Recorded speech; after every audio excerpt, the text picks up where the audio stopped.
Over the past month or so, I've tested some of these Down4Sound amplifiers, including the JP23, the JP8, which are both monoblocks, and today we're going to look at the JP23 to the 4th power, or 234, which is a 4-channel amp.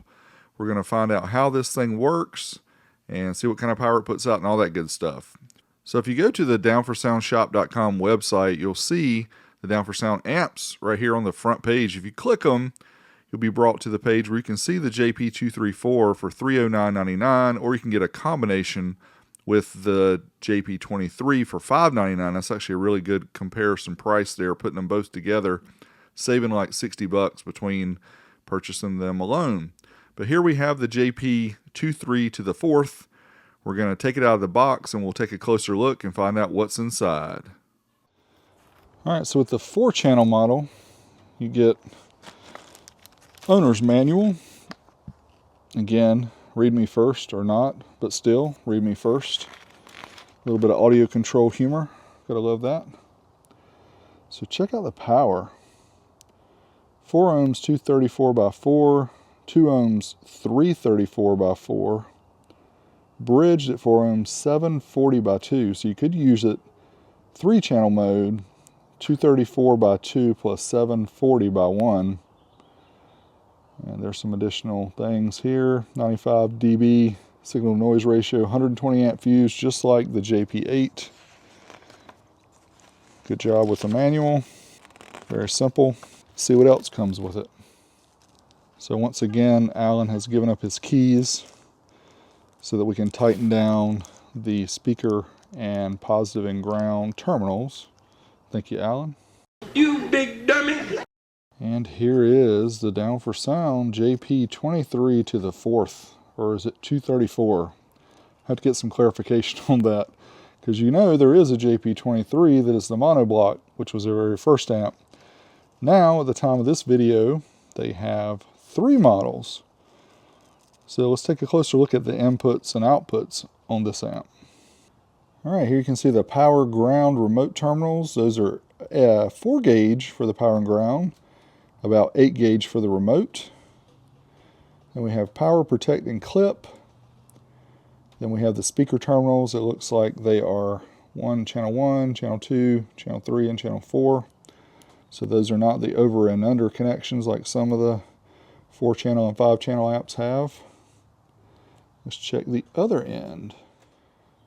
Alright, there's your RCAs, and these are over and under. So channel 1 and 2, 3 and 4, Tiffany style RCAs, very nice.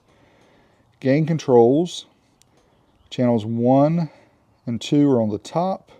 Channels 3 and 4 on the bottom. You do have the opportunity for the ×10 for the high pass filter, or you can turn off the high pass filter. Then on the low pass filter, you can also leave that at ×1 or ×10, or turn it off. And that's very flexible for an amplifier. That way you can use it with tweeters if you need to, or mid-ranges, or subwoofers, which not sure why you'd use this amp with the subwoofers, but theoretically you could. So for the high pass, 20 Hz to 800 Hz at the X1, 200 Hz to 8000 Hz at the ×10.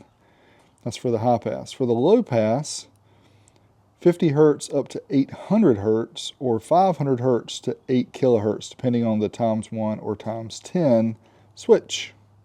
According to the website here, the numbers for the bridge have changed a little bit. They rate it 640 to 740 ×2. Just note that update. Here's the bottom of the 4-channel.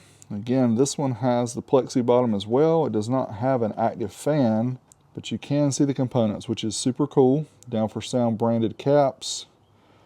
You can see these are, again, 105 degrees Celsius, 80 volts. They are 2200 microfarad. There's some other small caps there. And then the input filtering caps here probably are like 25 volts, maybe 35. Yep, 35 volts, 2200 microfarads. There's the transformers here. You see the coils. These are the chokes that help with the output filtering. And there's a couple more here. There's a daughter board right here, which has the crossover functions built on. There's going to be caps and resistors and all kind of good stuff there that help keep your signals crossed over. The plexi bottom looks really nice. You can see it's kind of thick. I'm really digging that. So I did a good job. Looks really nice, but I know what you're asking. How does it perform? Well, before we test that, let's lay out the other amps and see what they all look like together. All right, so here we have all 3 amps. There's the 4-channel. There is the beautiful baby monoblock, 800 watt monoblock. There's the 2300 watt monoblock. Not a bad looking family there. And here is the JP234. You can see the exterior again. It looks just like the JP23 as far as the color. As far as the dimensions and everything go, it's the same as the JP8, which is 11.8 inches long, 7.4 inches wide, millimeter equivalents there as well, and then 2.24 on the height. Next up, we'll fire up the SMD DeMoor Engineering Amplifier Dyno and find out what kind of power this amplifier puts out. Before we do that, smash me a thumbs up. Make sure you check the links below. Pick you up some Wilson Audio merch. First up, we'll do the 4-channel test. 2 channels are tested, all 4 are loaded. First up, 4 ohms in the 4-channel mode, rated 234/4 at 14.4 volts. See what we get here. Certified first, up to 1% distortion. Look at that, over 100 watts over the rated power. 334 and 338 at 14.32. That's quite impressive. Uncertified. See what we get up to the clipping point here.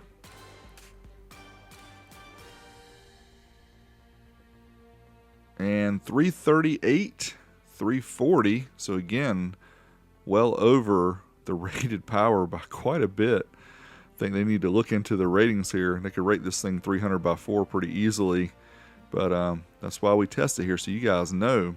Dynamically, at 4 ohms, 4-channel, it didn't get as high. Look, we got like 282, 291, but it's still well over that rated power. Maybe that's why they rated it 234, because it did less at that load. Again, here's the results. We measured 336/4. It's rated 234/4. So that's just off the chains. But what about the efficiency?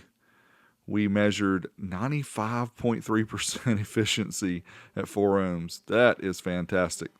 2 ohms, 4-channel mode, rated 334/4 at 14.4. Let's try a certified test first using the 40 hertz track, which is actually a harder track than the 1 kilohertz. And again, almost 100 watts overrated, 425 and 433. So that gives you the 4-channel version, which is literally 430 watts times 4. Impressive. Uncertified, around 450 watts by 4. That is like 1,800 watts total. Yeah. Let's rewire it and try dynamic at 2 ohms, 4-channel mode. Look at this. Yeah. We're almost at 500 watts times 4, making this a 2,000 watt amplifier.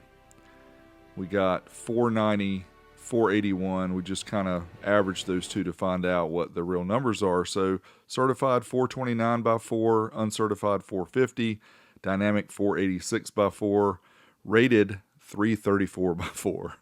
Craziness here. Now what about the efficiency? 80%. Which is still pretty good for 2 ohms. So now let's move to the 2-channel test. We have 4 channels bridged down to 2, and we're only going to do the 4 ohm test because this amp is only rated 2 ohms stereo or the 4 ohms bridge. This is not a 1 ohm amp, so we're not going to put it through that torture. Certified, we got 678 and 683. It's rated between 640 and 740 watts. I'm not sure what the range is for there, but it was well within that range. Now let's try it uncertified up to the clipping point of the amplifier. Again, this is 40 hertz track. This is not 1 kilohertz. Look at this. 758 and 821. So if you round those two together, it's like 780 watts or so per channel. That's really good. Very powerful for this little small amp. Now let's try the dynamic burst. Again, 40 hertz. I don't know why you'd run this amp 40 hertz like running subwoofers when they have the JP8. That's probably the one you'd want to do that with.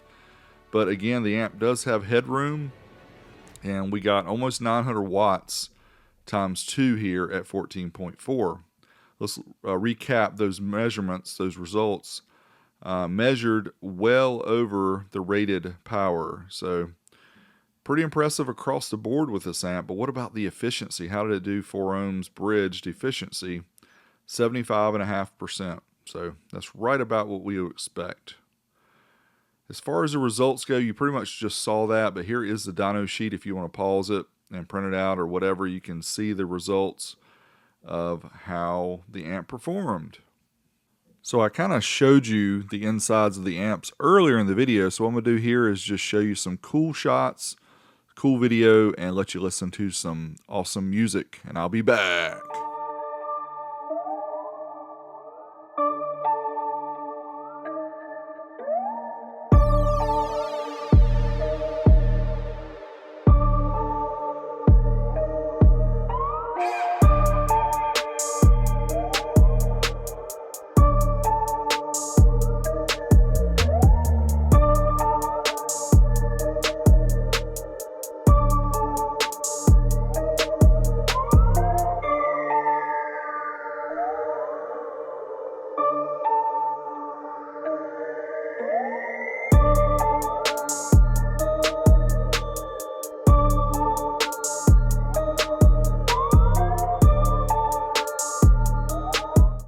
Next up, we'll try some real music tracks through the amplifier and some nice speakers and see how it sounds.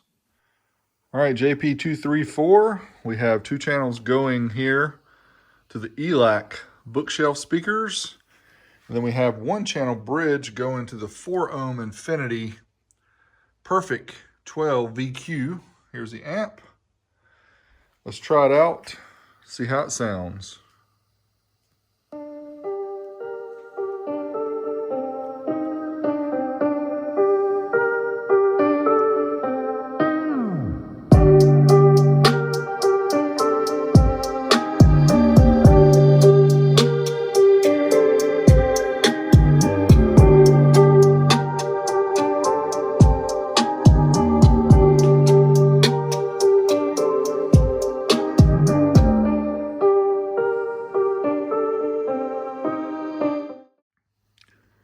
All right, let's try another song. So unfortunately, we will not be using this song anymore, and it's too bad because it's one of my favorites. But I just recently found out that CD Baby is the copyright owner of this song, even though it's on Free Music Archive. I've got to make sure that everything I do moving forward is YouTube audio library, because you just never know when somebody's going to switch over and then your songs get, or your videos get copyrighted. So I've actually had to mute some of my tracks so that I don't get a copyright strike, which really sucks. But anyway, here is the thermal imaging from the JP234. You can see, of course, the chokes here getting a little extra heat, around 112 to 130 degrees Fahrenheit. And that's always the hottest part of a Class D amplifier. Transformer here is around 117 degrees Fahrenheit. So let's talk about the positives of this amplifier. First up, the good stuff. The throwback heatsink design. It looks like the 1990s US amps. Very cool. It is underrated. The 4 aught to 1 aught adapters do fit if you want to run bigger cable. Tiffany style RCAs. The crossovers are very flexible in the way that you can do the ×10 or ×1, or actually even turn them off. Metal potentiometers, of course, are always good. That way the little plastic ones don't break. And the plexi bottom, very nice looking. If you flip the amp over, it looks really slick. Things that could be better. It doesn't have any fan built in, which I think it probably needs because it did get pretty hot. The 12 dB per active crossovers, those could be sloped a little bit higher, a little steeper. And there is no bass remote, and I understand this is not a bass amplifier, but some people will be using it in 3-channel mode, and it's powerful enough to do that, so it would be nice to have a bass remote. That's all I can say about it. It sounded great on the speakers to me. It puts a whole lot of power, and yeah, I approve. So thanks as always for watching. Make sure you check out my other channel, WillieWilliston.com, for more videos. Till next time, Big D, I'm out of here.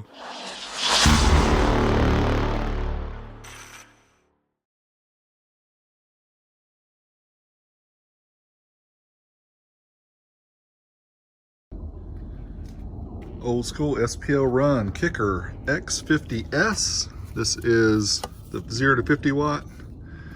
Here's the amp. It's on the cap bank.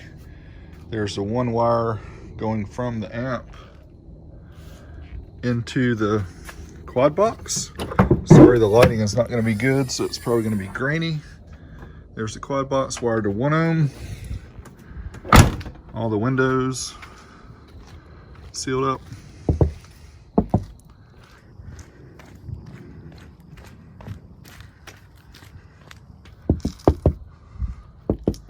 What's up? All right. I have no idea how this is gonna do. Oh, and it's getting kind of dark, but I told you guys I would try to do this by the end of this week, so I'm trying to live it up. SSA meter is here. Here is the measurement from the SSA meter, and we're going to use the 40 hertz, 47 hertz tone. And I have no idea what this is going to do. So you guys are going to find out with me. Are you ready? I guess I am. Here we go. Let's see how it goes. Sorry again for that teaser. Check out WillieWilliston.com and you'll see that run, in addition to some more runs that I'll do for the Old School SPL Challenge. Thanks as always for watching. Big D, I'm out.